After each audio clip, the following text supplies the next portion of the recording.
Then है, जिसके वजह से आज सब लोग जो नौकरी पेशा में हैं या नहीं भी हैं तो भी आपको इस इतनी सारी सुविधाएं मिली हैं जो डायरेक्टली और इनडायरेक्टली बाबा साहेब की देन।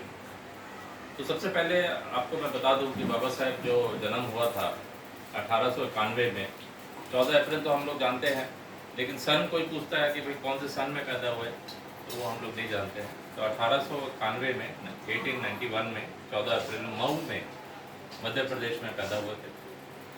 और इनकी जो फादर थे वो सूबेदार मेजर थे।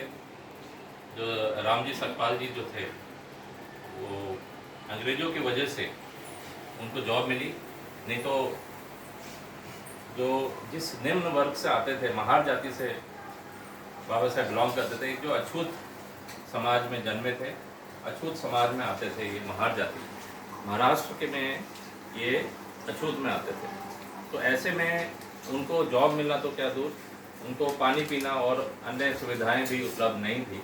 लेकिन जब अंग्रेज़ लोग आए तो उन्होंने ये सुविधाएं दी।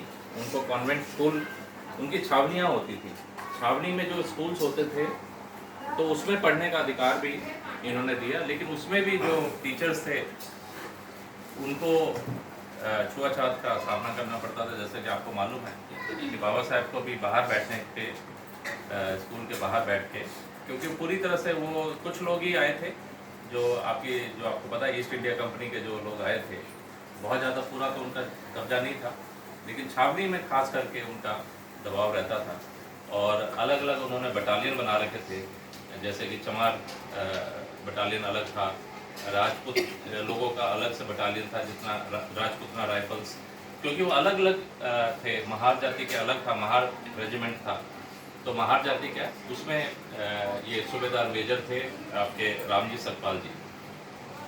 तो बाबा साहेब की जब पढ़े और जब इनको इतना पढ़ने का शौक चढ़ा, इन्होंने जो छुआछूत देखा और जो कहते हैं ना कि जब परिस्थितियाँ बड़ी आपकी टफ होती हैं तो उसमें से आपको शुरू में ही आपको जो जो जो एक तरह से कहेंगे कि जो उनको जो परिस्थितियाँ जिस वजह से वो आगे बढ़े, वो कहीं ना कहीं उनको मोटिवेशन मिलता रहा।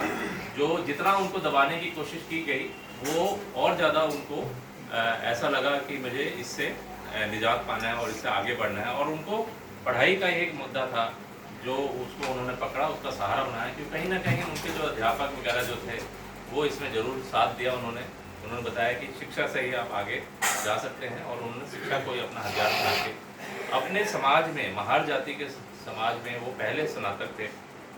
10th भी उन्होंने सबसे पहले जो थे जिन्होंने 10th पास की।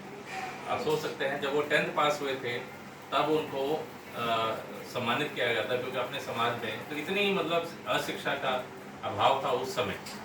तो वो फिर सिंडेंस कॉलेज मुंबई में उन्होंने वहाँ से वो किया, ग्रेजुएशन किया।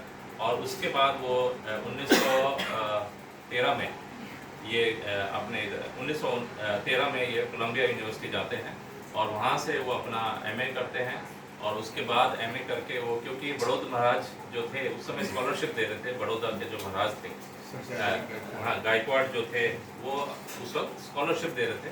तो उसमें इन्होंने वो स्कॉलरशिप के तहत ये लोग बाबा साहब MA करने के लिए वहाँ जाते हैं। और उसके बाद ही उन्होंने वहाँ से PhD अपनी पूरी की, जबकि उन्होंने वहीं से लिख दिया था कि मुझे PhD करने का भी वहाँ से करने दिया जाए। तो उनको एक एक्सटेंशन मिला, लेकिन जब PhD पूरा किया तब वो और आगे पढ़ना चाहते थे, वो लॉ की डिग्री करना चाहते थे। उसके लिए वो लंदन गए, वहाँ पे लॉ के लिए पढ़ रहे थे, लेकिन वहाँ से लोगों ने बोला कि नहीं, ये आपका कुछ ज़्यादा फ़ायदा उठा रहे हैं, तो उनको लॉ बीच में ही छोड़ के आना पड़ा। तो जब वो बीच में छोड़ के आ गए तब उनको फिर उन्होंने यहाँ पे जो मुंबई में उन्होंने अपना प्रोफेसर की नौकरी ली, क्योंकि PhD थे सर, और आपके MA भी थे, और BA MA और PhD थे। तो उन्होंने यहाँ से एज अ प्रोफेसर कॉलेज में पढ़ाना चालू किया।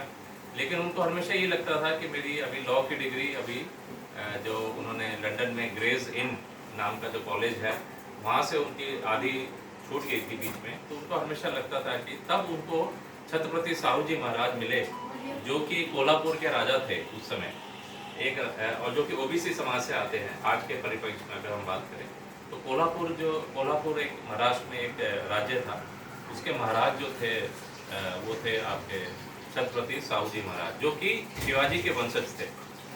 और शिवाजी का जो राज्य तिलक में आप अगर पढ़ेंगे तो उनका राज्य तिलक भी मुश्किल से हुआ था, क्योंकि ओबीसी समाज से, क्षत्रिय समाज से ना होते हुए, इसलिए वो उनका उस समय जब शिवाजी महाराज जब राजा बनना चाहते थे, क्या होता था कि जब भी आपके पास बहुत सारा धन और संपत्ति आ जाती है और क्षेत्र आपके पास आ जाता है तो आप राजा बनना चाहते हैं। उस समय ऐसा होता था कि कोई भी जो ट्रेडर होते थे, बड़े बड़े जो ट्रेडर हो गया और उन्होंने एक बहुत बड़ा उनके पास जमीन जायदाद आ गया और पैसा आ गया, तो वो अपने आप को राजा घोषित करते थे कि या उसको अपना बाउंड्री खींच लिया और अपने आप को, इसी तरह से कई राजघराने हो गए हमारे, जो भी उस समय रिच थे, ट्रेडर्स थे वो। तो इसी तरह से जो छत्रपति शिवाजी महाराज भी, इनको लगा कि मैं भी राजा बनूं, और उनके पास लेकिन उस वक्त राज तिलक जब तक कोई करेगा नहीं तब तक वो राजा नहीं बन सकता। ये मनुस्मृति में लिखा गया था कि ब्राह्मण को राज्य तिलक होना चाहिए, तभी जनता या जो वो लोग हैं उनको मानेंगे कि ये राजा है। अब वो उनके शिवाजी का जब राज तिलक नहीं हुआ तो कोई भी ब्राह्मण उनको करने को रेडी नहीं था, है ना। तो शिवाजी ने बोला कि आप ऐसा कोई ब्राह्मण ढूंढ के लाइए जो इसको कर सके। तो उन्होंने अपने लोगों को भेजा। तो बनारस में एक गंगा भट्ट करके नाम का एक ब्राह्मण था जो लालची था, और उसको लगा कि मेरे को काफ़ी पैसा मिल सकता है, तो उसने कई लाखों रुपए की अशर्फियाँ, जो सोने के सिक्के की डिमांड की, और कई सारा संपत्ति उसने डिमांड की। तो इन्होंने शिवाजी महाराज ने बोला ठीक है मैं देने को तैयार हूँ, और वो उसने बोला ठीक है ये आप दे दीजिए तो मैं आपको कर दूँ। उसने किताब लिखी, उस ब्राह्मण का नाम था गंगा भट्ट। तो गंगा भट्ट ने किताब लिखी जिसका नाम था गंगा भट्टी, और गंगा भट्टी में उसने लिखा कि शिवाजी जो हैं ये ओबीसी समाज ना होकर के ये क्षत्रिय हैं, ये एक क्षत्रिय हैं। इनके एक दो पीढ़ी पीछे से इनका कनेक्शन क्षत्रियों के साथ जोड़ दिया और बोला कि ये क्षत्रिय हैं तो इनका राज्य तिलक हो सकता है। तो जब वो, लेकिन उन्होंने क्या किया, एक तो वेद और पुराण है ना, दो तरह के मंत्र होते हैं, वेद के मंत्र होते हैं, पुराण के मंत्र होते हैं। तो वेद के मंत्र जो होते हैं वो ब्राह्मण क्षत्रिय वैश्यों के लिए पढ़ा जाता है, लेकिन जो पुराण के मंत्र होते हैं वो नीची जातियों के लिए पढ़ा जाता है। तो जब वो राज्य तिलक हो रहा था तो पुराण के मंत्र पढ़े गए उससे, और उन्होंने अपने पैरों से, उल्टे पैर के अंगूठे से उनका राज्याभिषेक किया, यानी कि किया, लेकिन उनको एक शर्त रखी कि मैं आपके लेफ्ट पैर के अंगूठे से करूंगा आपका राज्याभिषेक। तो उनका दोनों बात होगी कि ब्राह्मण समाज में भी उनको रहना था, अगर वो करते तो वो ब्राह्मण समाज से निकले जाते, लेकिन उन्होंने अपमान करके ये साबित कर दिया कि ये क्षत्रिय नहीं है, ये ओबीसी से क्षत्रिय बनाए जा रहे हैं और राजा बनाए जा रहे हैं। तो उन्होंने सबके सामने जब राज्य तिलक किया तो शिवाजी का जो राज्याभिषेक हुआ वो पैर के अंगूठे से, गंगा भट्ट ने पैर के अंगूठे से उनका राज्याभिषेक किया। और इसी वजह उसके बाद ये बात छत्रपति साहू जी महाराज जानते थे कि मेरे पूर्वज जो थे शिवाजी महाराज, उनका इन ब्राह्मणों ने किस तरह से इनका अपमान किया था, इसलिए वो समानता की बात करते थे। छत्रपति साहू जी महाराज अपने एरिया में 1902 में उन्होंने रिजर्वेशन की पॉलिसी सबसे पहले छत्रपति साहू जी महाराज ने चालू की अपने राज्य में। किसने चालू की? बाबा साहेब ने नहीं की। बाबा साहेब उसके जनक नहीं है। जनक कौन हुए? छत्रपति साहू जी महाराज, क्योंकि 1900 जुलाई 1902 में सबसे पहले जो रिजर्वेशन की प्रावधान जो लाए वो थे छत्रपति साहू जी महाराज, जो जिन्होंने अपने राज्य में 50% रिजर्वेशन निम्न जाति के लोगों के लिए रिजर्वेशन की थी। इसके अलावा उन्होंने कई छात्रावास खोले और कई स्कूल खोले, और एक अछूत जाति के उसने एक ऐसा दुकान भी खोल के दिया, चाय की दुकान, वो आज भी है। वो चाय की दुकान खोल के दी उन्होंने, और कोई उसमें, क्योंकि वो अछूत था, वो कोई उसमें चाय पीने नहीं जाता था।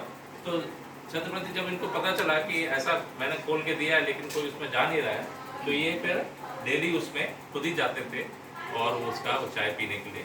तो इतने उदारवाद थे और इतनी सोच थी उनकी और बाबा साहब के संपर्क में आए जब उनको पता चला कि एक अछूत समाज का लड़का विदेश से पढ़ के आया है, तो बाबा साहब को भी उन्होंने काफ़ी हेल्प किया।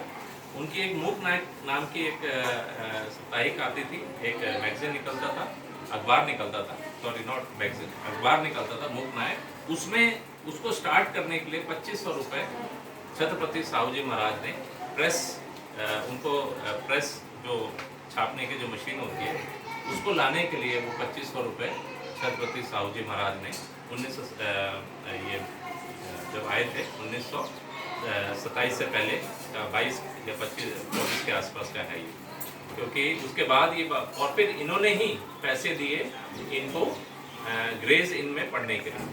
छत्रपति साहू जी महाराज ने ही इनको पैसे दिए कि आप अपना, जब इन्होंने बताया कि मुझे वहाँ जाके मेरे को अपनी लॉ की डिग्री भी पूरी करनी है, और तब ये इनको पैसे दिए गए और ये अपना, तो दो राजा ने इनको हेल्प किए बाबा साहब ने। पहले राजा जो थे गायकवाड़ राजा बड़ौदा के महाराज, और दूसरे जो थे छत्रपति साहू जी महाराज, जिसकी वजह से इनकी विदेश की यात्रा हो पाई। क्योंकि उस समय तो एरोप्लेन नहीं होते थे, उस समय जहाज से जाते थे, महीने लगते थे कहीं जा करके वो वहाँ से पढ़ के। तो इस तरह से बाबा साहब का संघर्ष रहा। और फिर जब 1927 में जब वो आए तो उन्होंने सबसे पहले महार जातियों को इकट्ठा करना चाहा। जैसा आज हम लोग गोंड समाज के लोगों को इकट्ठा कर रहे हैं, तो उन्होंने सबसे पहले, क्योंकि उन्होंने देखा कि जब तक एक लीडर नहीं होता, जब तक उनके साथ कोई लोग ना हो, स्ट्रेंथ, एक लीडर की स्ट्रेंथ होती है उनके लोग। तो उन्होंने देखा कि मेरे लोग ही नहीं मेरे साथ हैं, तो मैं लीडर किस बात। तो वो सबसे पढ़े लिखे थे, लेकिन उनके साथ भी आप जानते हैं कि जब वो वहाँ से पढ़ के जब आए थे बड़ौदा में, जब क्योंकि जब वो पढ़ने गए थे तो छात्रवृत्ति उन्होंने दी थी, बड़ौदा के महाराज ने छात्रवृत्ति तो दी थी, लेकिन एक कंडीशन थी, उसमें एक बॉन्ड था कि आप आके मेरे यहाँ पे नौकरी करोगे, आप बड़ौदा में आके आपको नौकरी करनी पड़ेगी।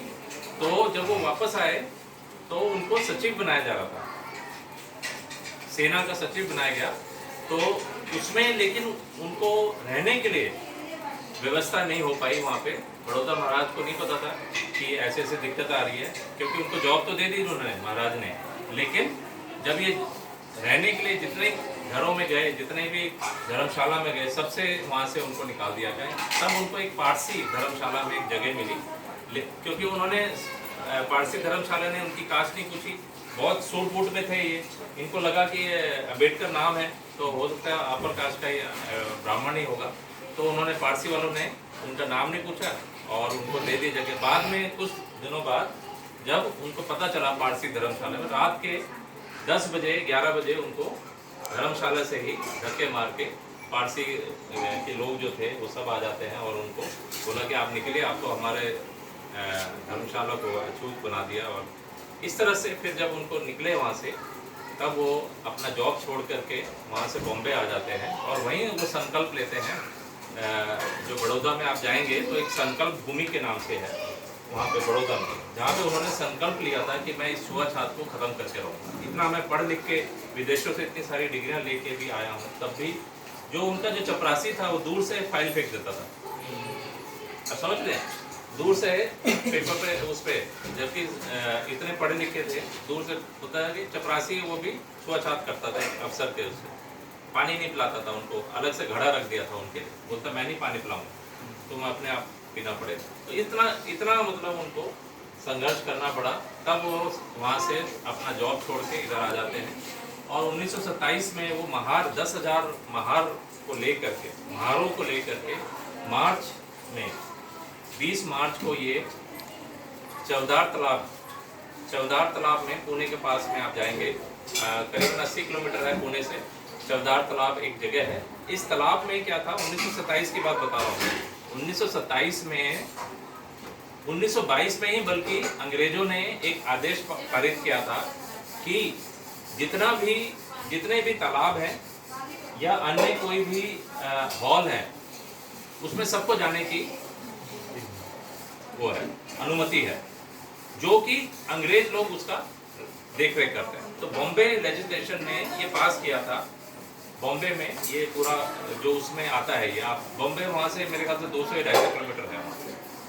तो चवदार तालाब के ऊपर भी ये, क्योंकि चवदार तालाब का जो देख रेख वो अंग्रेज लोग करते थे, तो 2022 में ये 1922 में ये पारित हो चुका था अंग्रेजों ने पारित कर दिया था कि सारे तालाब में जो अंग्रेज लोग उसका देख रेख करते हैं उसमें कोई भी पानी पी सकता है, कोई भी समाज का हो, कोई नहीं कर सकता। लेकिन 5 साल तक अछूत समाज के लोगों को, एससी समाज के लोगों को हिम्मत नहीं हो रही थी उसमें जा करके पानी पी सके, कोई उसमें जाता नहीं था। तो जब बाबा साहब को पता चला तो इन्होंने क्या किया कि 10,000 लोगों को लेकर जाके चवदार तालाब में वहाँ पे पानी पिया। तो आप पुणे जाएंगे, वहाँ से 60-80 किलोमीटर दूर ये चवदार तालाब है, वहाँ देखेंगे तो उस तालाब के बीचों बीच अब एक मूर्ति खड़ी हुई है बाबा साहब की।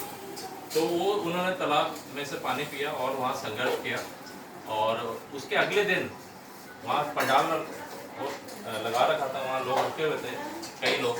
तो ये अपर कास्ट के लोगों ने आके वहाँ पे झगड़ा किया और उनको लाठी से भी कई लोग को जख्मी किया।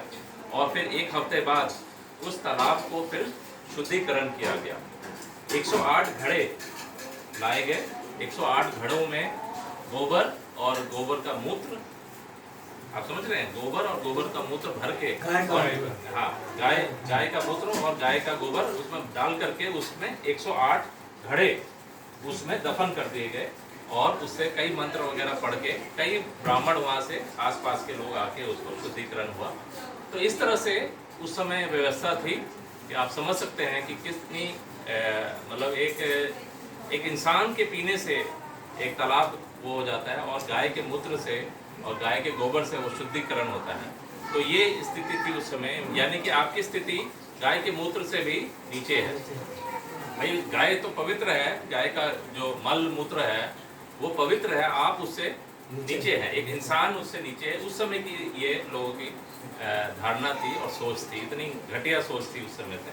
और आज भी मनुवाद जो है, कुछ लोग इस तरह से ही सोचते हैं। जो मनुवाद लोग हैं जो मनुस्मृति को मानने वाले हैं, मनुस्मृति जो ये ऊंच नीच को मानने वाली जो किताब थी, और उसी साल 1927 में 25 दिसंबर को बाबा साहब ने ये किताब उसी चवदार तालाब के 500 मीटर के इधर एक बड़ा सा मैदान है, उस मैदान में जैसे मैंने बताया कि उस 6 फुट का गड्ढा करके उसमें लकड़ियाँ वगैरह, चंदन वगैरह की लकड़ियाँ डाल के वो किताब को उसमें बाकायदा रख करके और उसमें आग लगाया। किसने? एक ब्राह्मण ने, जो कि बाबा साहब के शिष्य थे। इसमें क्योंकि अगर बाबा साहब लगाते तो उसमें खूब वो हल्ला होता, दंगा फसाद भी होने के चांसेस थे। तो इसलिए एक ब्राह्मण के ही हाथों से उसके दफन किया गया, उसमें आग लगा दी गई। और बाबा साहब ने बोला कि ये इस संविधान को हम नहीं मानते, हम अपना संविधान लागू करेंगे। तो इस तरह से ये 1927 में हुआ। 1928 में बाबा साहब पत्रचार हमेशा करते रहते थे अंग्रेजों के से। अंग्रेजों में जो ब्रिटिश की गवर्नमेंट थी, आप समझ सकते हैं ब्रिटिश की गवर्नमेंट तो ब्रिटिश के लोग यहाँ चलाते थे, लेकिन चलता था रानी से, जो ब्रिटिश की जो क्वीन थी वहाँ से, वो ब्रिटिश पार्लियामेंट से ये चलता था। ये जो इंडिया जो गवर्न था ये पूरा ब्रिटिश पार्लियामेंट से था। तो बाबा साहब उनसे पत्रचार वगैरह करते रहते थे और उनको बोलते रहते थे, अवगत कराते रहते थे कि हमारे यहाँ पे स्थिति देखिए, हमारे लोगों की हालत देखिए, यहाँ पे कितनी दयनीय स्थिति है। तो 1928 में साइमन कमीशन नाम का एक कमीशन आया था यहाँ पे, जिसमें जो सर जॉन साइमन जो इसके अध्यक्ष थे, सर जॉन साइमन के साथ 7 लोग टोटल कमीशन था, यानी 6 लोग और आए थे। सारे के सारे member of parliament British government के थे। ब्रिटिश गवर्नमेंट के member of parliament, 7 member of parliament यहाँ पे आते हैं, जिसका नाम था साइमन कमीशन। तो वो कमीशन का ये था कि देखने के लिए कि यहाँ पे जो लोगों की क्या हालत है और जो बाबा साहब कह रहे हैं वो वाकई में सही है या नहीं है। तो यहाँ के जो कांग्रेस जो उस समय जो लोग थे, उन्होंने उस समय इनको काले झंडे दिखाए थे कि इसमें इंडियन रिप्रेजेंटेशन नहीं है, इसमें सारे के सारे अंग्रेज हैं, इसमें कोई इंडियन रिप्रेजेंटेशन नहीं है। लेकिन उन्होंने ये बोला था कि ये तो स्टैट्यूटरी बॉडी है। पार्लियामेंट, ब्रिटिश गवर्नमेंट ने ये पारित किया है कि 7 लोगों को भेजा है, इसमें इंडिया के प्रतिनिधित्व का होना नहीं होना कोई मतलब नहीं है, हम तो बस देखने आए हैं और जब हम डिसीजन लेंगे तब हम आपको जरूर बुलाएंगे। इसमें उन्होंने ये बोला कि जब हम इस रिपोर्ट पे जो हम रिपोर्ट पेश करेंगे पार्लियामेंट में, जब भी इसका डिसीजन होगा तब हम आपको उस कॉन्फ्रेंस में आपको जरूर बुलाएंगे, तभी ये गोलमेज कॉन्फ्रेंस होता है। तो 1928 में बाबा साहब ने साइमन कमीशन का स्वागत किया और इसमें आपके पंजाब में जो बाबू मंगूराम, अगर आप जानते होंगे, तो उन्होंने एक आदि द्राविड़ आदि धर्मी मूवमेंट चालू किया था। बाबू मंगूराम के बारे में आप पढ़िए। बाबू मंगूराम ने पंजाब में उन्होंने आदि धर्मी मूवमेंट चालू किया था, जो कि पेरियार रामास्वामी जी जो थे, जो तमिलनाडु में एक मूवमेंट चालू हुआ था जिसका नाम था आदि द्रविड़ मूवमेंट जो स्टार्ट हुआ था, जिसका आज परिणाम है कि AIDMK द्रविड़ मुल्ला कलिकुरन, ये है ना DMK का फुल फॉर्म आप देखेंगे तो द्रविड़ मूवमेंट जो चालू हुआ था वो किन्होंने चालू किया था? EV रामास्वामी ने। तो उसी के आधार पे बाबू मंगूराम ने पंजाब में आदि धर्मी मूवमेंट चालू किया था। आदि धर्मी मूवमेंट क्या था कि जो सिख लोग, जो SC जो थे, SC ST जो सिख लोग थे, सिख में कन्वर्ट हुए, है ना, तो उन्होंने भी सिखिज्म में भी ना वहाँ छुआछात करने लगे। वहाँ पे जो ये उनके साथ भी छुआछात होता था, क्योंकि उनके गुरुद्वारे भी अलग होते थे। जो रविदासिया मूवमेंट अभी चल रहा है, उसमें रविदास के जो पालन करने वाले हैं, जो रविदासिया जो धर्म है, ये अलग सेक्ट है। इसमें सारे के सारे SC हैं, SC ST, आप समझ रहे हैं। ये रविदासिया जो रविदास का जो मानने वाले हैं, क्योंकि रविदास जी क्या थे, वो भी उसमें थे, SC थे, है ना। तो रविदासिया जो सिख है, रविदासिया सिख जो है, ये सारे, अभी आपको पता होगा कि ऑस्ट्रिया में रविदासिया का ना वो बहुत बड़ा सा गुरुद्वारा है ऑस्ट्रिया में। और उनके जो गुरु थे, गुरु रमानंद, उनको अभी गोली मार दी थी, है ना। उसका रीजन यही था कि जो सिख वाले जो लोग हैं, है ना, इसमें भी जो सिख है, इसमें भी जो अपर सिख है, जट सिख जो है, ये भी छुआछात करते हैं, जो ये जो रविदास मानने वाले लोग। और इसलिए ये भी कहा जाता है कि जो जलियांवाला बाग जो था, जलियांवाला बाग भी जो अपने जो रविदासिया जो सिख थे, वही लोग थे जो SC कम्युनिटी के ज़्यादा लोग थे, जिस पे जनरल डायर ने जो गोलीबारी कर दी थी। इसमें भी ये है कि जो सारे के सारे सिख थे, वो छोटी जाति के सारे सिख थे, और वो उनको इसमें स्वर्ण मंदिर में जाने नहीं दिया जा रहा था, उनको स्वर्ण मंदिर में जाने नहीं दिया जा रहा था। इसी का विरोध करने के लिए वो, लेकिन उस वक्त राउलेट एक्ट लगा हुआ था। राउलेट एक्ट के तहत उनको जनरल डायर ने जो उन्होंने गोली करके उनको जो सब के सब, इसलिए जनरल जो उधम सिंह थे, उधम सिंह के माता पिता उसमें मर गए थे उसी गोलीबारी में। उधम सिंह ने जनरल डायर को जाके लंदन में जाके मारा। उधम सिंह SC समाज से थे। तो इस तरह से आप हिस्ट्री में जाएंगे तो आपको पता चलेगा कि कितनी लड़ाइयाँ हुई हैं, कितने लोगों ने संघर्ष किया है और जानें भी गंवाई हैं। तो ये 1928 के बाद साइमन कमीशन आया, उसने अपनी रिपोर्ट लिख दी, जब बाबा साहब ने घुमा के दिखाया कि हमारी समाज के लोगों की क्या दुर्दशा हो रही है, तो उन्होंने 28 में 29 में जाके वहाँ पे कमीशन में डाल दिया, पार्लियामेंट में पेश कर दिया कि हाँ, इनकी हालत बहुत, इनके साथ इस तरह का व्यवहार हो रहा है। तो 30, 31, 32 में गोलमेज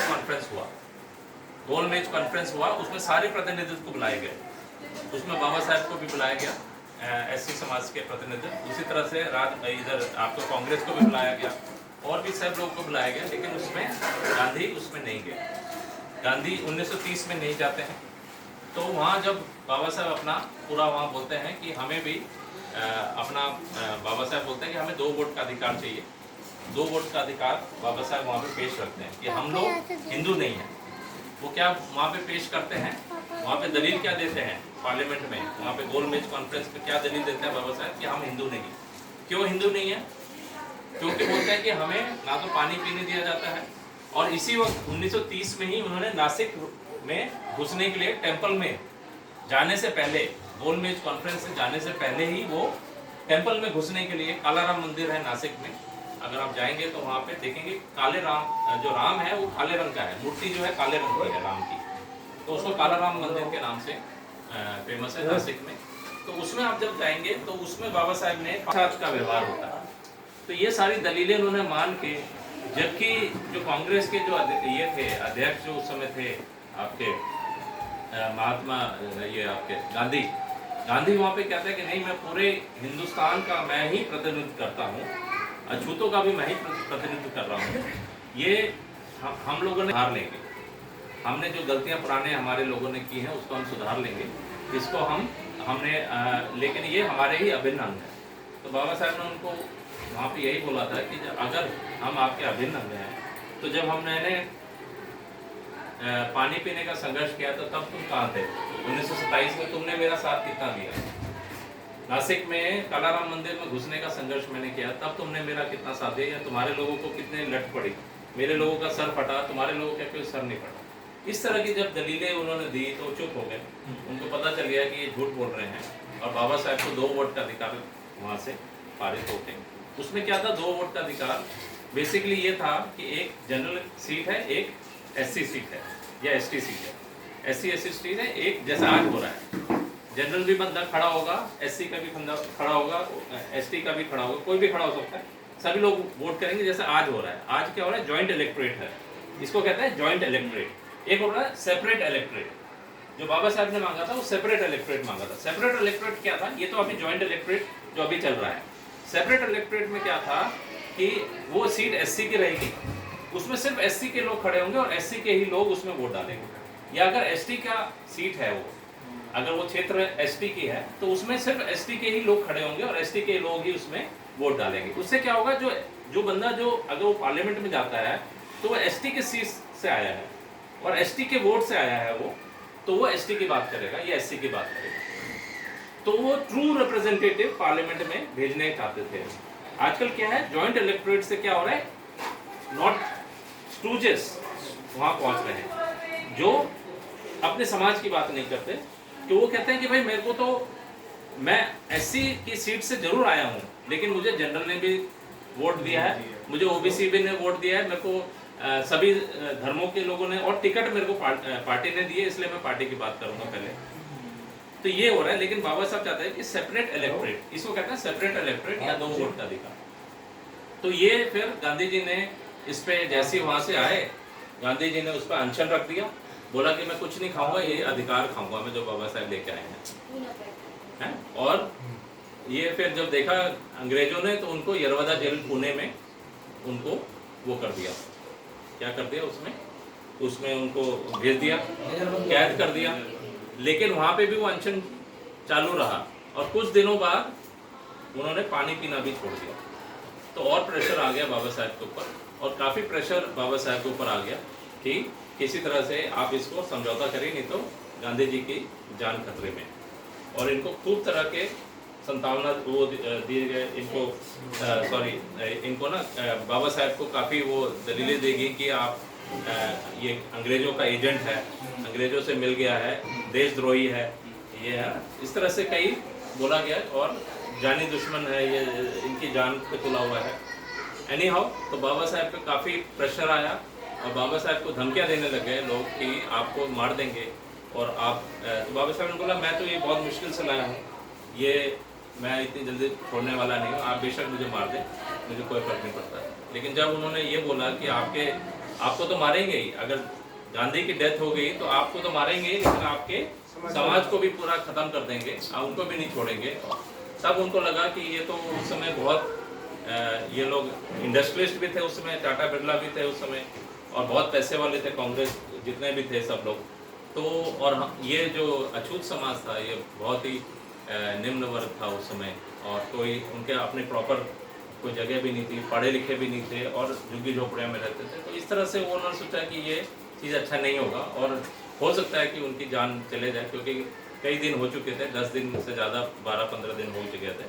तब उन्होंने जाके ये समझौता किया और पूना पैक्ट के नाम से ये प्रचलित है, जिसमें उन्होंने क्या किया कि कुछ सीटें जो पहले 78 सीटें थी उसको बढ़ा के इन्होंने 128 के आसपास, जो आज बढ़ के वो 131, 32, 33 के आसपास सीटें हैं। तो ये पूना पैक्ट जो 2 वोट का सेपरेट इलेक्टोरेट का उन्होंने छोड़ दिया। अब जाके क्या हुआ है, अब स्टूजेस पैदा हो गए, जो स्टूजेस यानी कि चमचा पैदा हो गए, जो पार्टी के चमचे हैं या अन्य तरह के चमचे हैं, वो जाके पार्लियामेंट में कुछ बोलते नहीं हैं और पूरा टेन्योर आप देखते हैं कि जितने भी मेंबर ऑफ पार्लियामेंट है वो कुछ समाज का ना बोल के जो पार्टी लाइन जो बोलती है वही वहाँ पे जाके बोलते हैं। तो इस तरह के हैं। तो इस तरह का जो बाबा साहब का संघर्ष रहा, और फिर जब 1942 में उन्होंने एससी फेडरेशन बनाया, और बाद में उन्होंने जब देखा कि एससी के साथ साथ ओबीसी समाज भी उनकी तरफ खिंचा आ रहा है। आपको पता होगा कि 1935 जब 1935 का सेकेंड इंडिया एक्ट बना था, पहला इंडिया एक्ट 1919 में बना था, तब भी बाबा साहब ने रिप्रेजेंटेशन दिया था कि एससी, और छत्रपति साहू जी महाराज ने भी 1919 का जब एक्ट बन रहा था, फर्स्ट इंडिया एक्ट, तब भी उन्होंने ये रिप्रेजेंटेशन दिया था कि हमें भी पार्लियामेंट में जाने का मौका दिया जाए। आप समझ रहे हैं, उस समय 1919 का जब इंडिया एक्ट बन रहा था, तो पार्लियामेंट में जाने के लिए छत्रपति साहू जी महाराज ओबीसी की तरफ से और बाबा साहब ने एससी की तरफ से रिप्रेजेंटेशन दिया था कि हमें भी पार्लियामेंट में जाने दिया जाए। तब बाल गंगाधर तिलक ने क्या कहा था, आपको मालूम है कि तेली तमोली और कुंभट, इन लोगों को क्या संसद में जाके क्या हल चलाना है। तो इस तरह से आप समझेंगे कि हम ये तो लिखते हैं, पढ़ते हैं, सभी बच्चों को पढ़ाते भी हैं कि उन्होंने ये बोला था कि स्वराज मेरा जन्मसिद्ध अधिकार है। बाल गंगाधर तिलक ने ये बोला था कि स्वराज हमारा जन्मसिद्ध अधिकार है, लेकिन उन्होंने साथ साथ में ये भी बोला था कि तेली तमोली और कुंभट क्या संसद में जाके हल चलाएंगे। तो इस तरह की जो उस समय जो लोगों की सोच थी, जो ऊंच नीच की जो सोच थी, और उस समय 1919 में नहीं हो पाया था, लेकिन 1935 में जो सेकेंड इंडिया एक्ट बना था, तब ये हो पाया था कि जब तक रिजर्वेशन भी लागू हो चुका था। और बाबा साहब ने एक लिस्ट बना ली थी जो अंग्रेजों से पास करा ली थी। इन्होंने जो लिस्ट बनाई थी, जिसको शेड्यूल कास्ट और शेड्यूल ट्राइब की जो लिस्ट बन गई थी, ओबीसी के उस समय भी लोगों ने बाबा साहब का साथ नहीं दिया था। जब लिस्ट तैयार हो रही थी, ओबीसी की लिस्ट तैयार नहीं हुई। आप समझ रहे हैं, ओबीसी की लिस्ट कब, ओबीसी को कब रिजर्वेशन मिला? 1992 में मंडल कम है ना। आपको सोच सकते हैं कि 60 साल बाद, 60 इयर्स के बाद उनको मिला, क्योंकि बाबा साहब उस वक्त लिस्ट बनाना चाहते थे, ओबीसी की भी लिस्ट। लेकिन ओबीसी के जो नेता थे उस समय, कांग्रेस एंड सन्स ने ये कर दिया था, कांग्रेस पार्टी ने ये कर दिया था कि बाबा साहब सिर्फ अछूतों का लिस्ट बना रहे हैं, जो जाएगा वो अछूतों की, चमारों की लिस्ट बन रही है। तो आप अपने चमार बनने के लिए, अब लोग, फिर वो जो लीडर थे उस समय बोले हम चमार बनने क्यों जाए बाबा साहब के पास। उनको ये नहीं पता था कि बाबा साहब ये कह रहे थे कि उस समय कि मैं लिस्ट तैयार कर रहा हूँ, अंग्रेजों से मैं उनके लिए अलग से फायदा लेने के लिए उनसे मैं ये लिस्ट तैयार कर रहा हूँ। क्योंकि उनको अंग्रेजों ने ही बोला था कि आप लिस्ट तो दिखाइए कितनी जातियाँ हैं आपके पास, आप लिस्ट का मुझे दिखाइए कि कितनी जातियाँ हैं आपके पास जो निम्न वर्ग से हैं या लोअर कास्ट से हैं, जो दबाई गई हैं। तो बाबा साहब ने ये लिस्ट तैयार की। तो ये लिस्ट में फिर ओबीसी के लोग नहीं आए, लेकिन बाबा साहब को मालूम था कि ओबीसी के लोग हैं, जो कि अभी बहुत सारे जातियां छूट गई हैं। उनको उन्होंने संविधान में जब लिखते वक्त उन्होंने आर्टिकल 340 में लिखा था कि जो भी सरकार आए, प्रेसिडेंट एक आयोग बैठा करके उसको इनकी कितनी जातियां हैं, अन्य जातियां ऐसे करके, अदर बैकवर्ड क्लासेस जो हैं, अन्य जातियां, इनके एससी एसटी के अलावा भी अन्य जातियां हैं जो बैकवर्ड हैं, तो वो अदर बैकवर्ड क्लास करके उन्होंने ऐसा बोला कि पूरे इंडिया भर में वो घूम फिर के वो ऐसे कास्ट का पता लगाएं। तो 3743 जातियों का पता लगाया मंडल कमीशन ने, और उनका जो संख्या रखी वो 52%। आप सोच सकते हैं कि एसटी का पॉपुलेशन करीबन 7.5% है, उनको रिजर्वेशन कितना मिला है? 7.5%। एससी की जो पॉपुलेशन है वो है 15%, उनको रिजर्वेशन मिला है 15%। 52% ओबीसी हैं, लेकिन इनको रिजर्वेशन कितना मिला है? 27%, ओनली हाफ। आप समझ रहे हैं, 52% मिलना चाहिए इनको। लेकिन यहाँ पे भी सुप्रीम कोर्ट ने भाजी मार दी।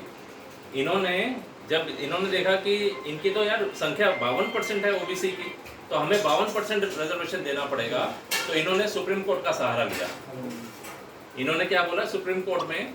तो सुप्रीम कोर्ट ने क्या किया कि नहीं नहीं, इतने लोगों को नहीं दे सकते, इसमें क्रीमी लेयर लगा दिया। क्रीमी लेयर किसी और जाति में नहीं है, एससी में और एसटी में क्रीमी लेयर नहीं है, सिर्फ ओबीसी में लगाया। क्यों लगाया? क्योंकि इनको 52% इनको रिजर्वेशन देना पड़ता। तो 52% ना देना पड़े रिजर्वेशन, इसलिए इन्होंने क्रीमी लेयर लगा के सुप्रीम कोर्ट का सहारा लेके इसमें से 2000 जातियां निकाल दी गई। करीबन 1743 जातियों को रिजर्वेशन में रखा गया, और फिर इसको तो सबसे ज़्यादा नुकसान किसको मिला है?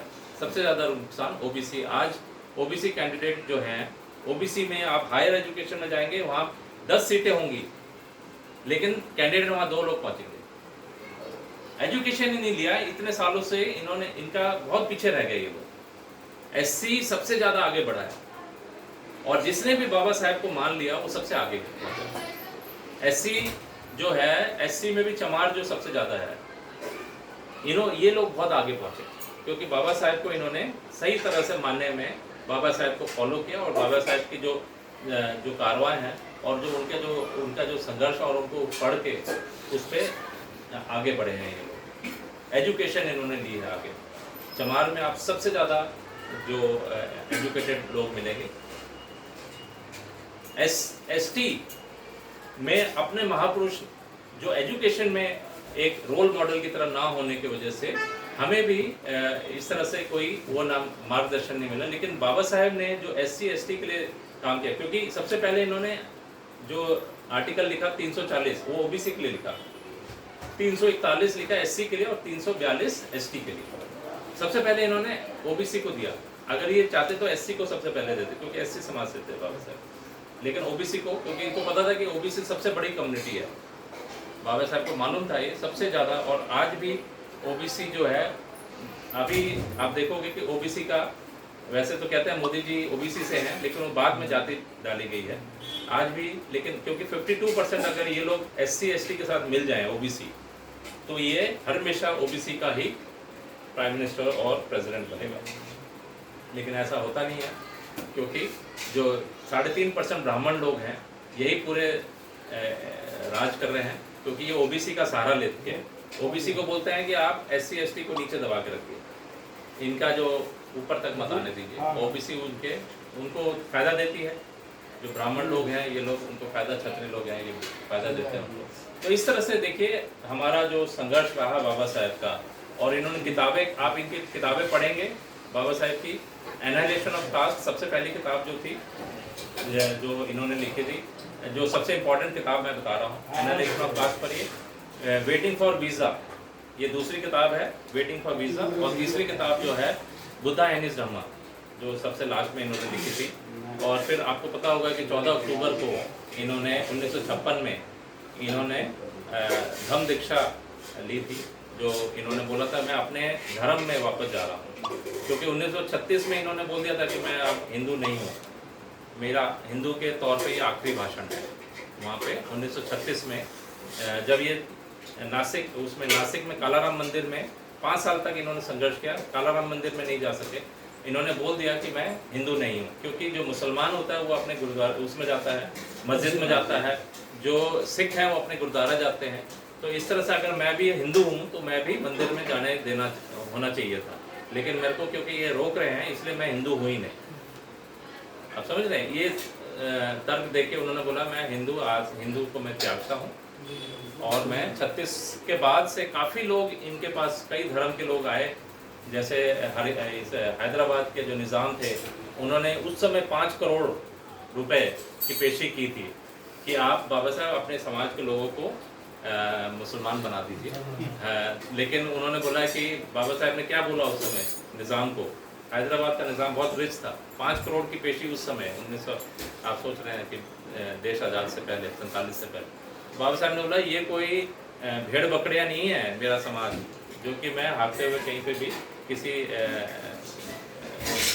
रईस मुसलमान को मैं उनको हाथों में पकड़ा दूँ। ये ऐसे इस तरह से। फिर पटियाला के महाराज जो थे उन्होंने भी इनको पेशी दी थी कि हम आपको अपने महाराज, मतलब वो ये बना देंगे, प्राइम मिनिस्टर बना देंगे अपने राज्य के, लेकिन वो भी उन्होंने नहीं माना। सिख धर्म से काफ़ी प्रभावित थे, लेकिन सिख धर्म में भी काफ़ी ऊंच नीच है। आप देखेंगे उसमें भी काफ़ी जातियां हैं। एक तो मजहबी है, मजहबी सिख जो होते हैं, जैसे बूटा सिंह जो थे मजहबी सिख थे, जो चूड़े समाज से जो बनते हैं ना, जो आप क्या कहेंगे इस पर, नहीं जो आपके जो झाड़ू लगाते हैं वो क्या वाल्मीकि समाज से जो बनते हैं वो मजहबी सिख बनते हैं, है ना। जो बोलते हैं, जो सिकरियर बोलते हैं, जो ताला चाबी वगैरह भी ठीक करते हैं, वो भी ऐसे समाज से जाता है। तो वो मजहबी सिख होते हैं। जो एक होता है रामगढ़िया सिख होते हैं, रमगढ़िया सिख वो होते हैं जो उससे जो कारपेंटर जो लोग होते हैं ना, वो रमगढ़िया सिख होते हैं।